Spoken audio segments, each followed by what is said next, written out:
Friere, and today I'm going to talk about cultural sensitivity as a driver for global expansion.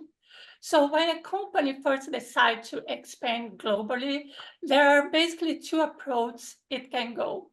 The first approach is geographic expansion. So let's say a company decides to expand first to EMEA and then APAC.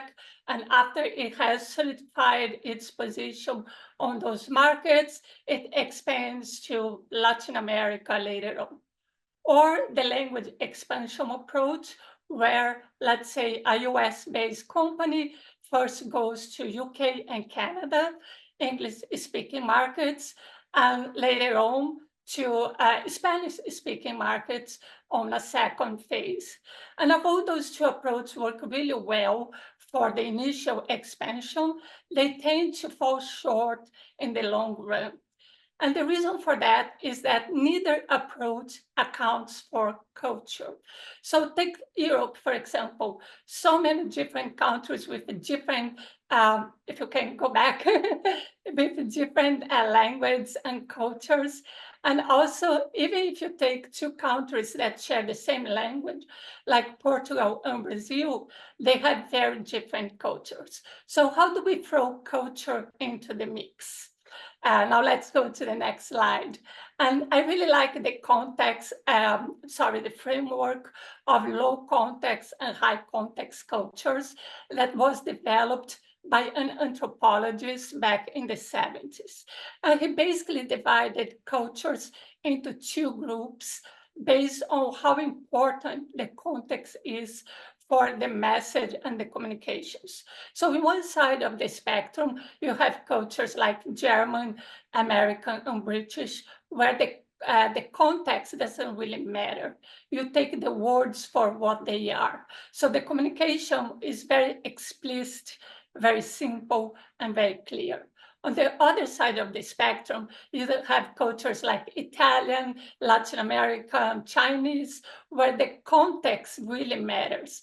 Who you are talking to, your relation to that person, where the communication is taking place. So communications are very implicit, very nuanced.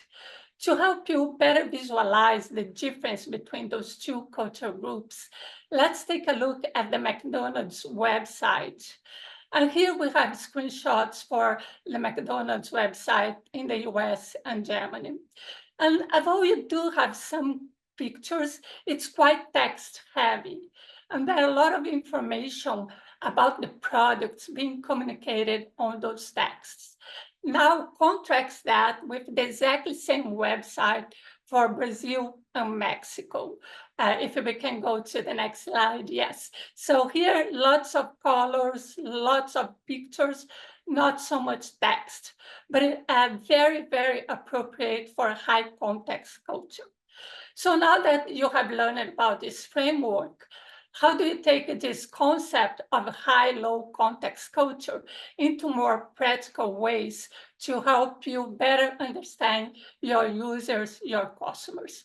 So I would like to share 4 tips for things we do here at Uber with very positive results. The first thing is test. Test your product, your website, your campaign, not only for language quality and functionality, but also for cultural relevance. So do UX research, LQA testing, and ask your user, do the icons, photos, and colors resonate to you, speak to your culture? The second thing also, have your localization program managers focus on markets rather than language, or on top of language, to bring the element of culture into the mix. Also, get inputs and insights from your regional teams whenever developing or naming new features and products. And lastly, but not least, have your localization team evangelizing product managers and global stakeholders on the cultural difference of international users. So be very proactive in getting to know your users, and building products and creating communications that not only speak to their language, but also relate to their culture.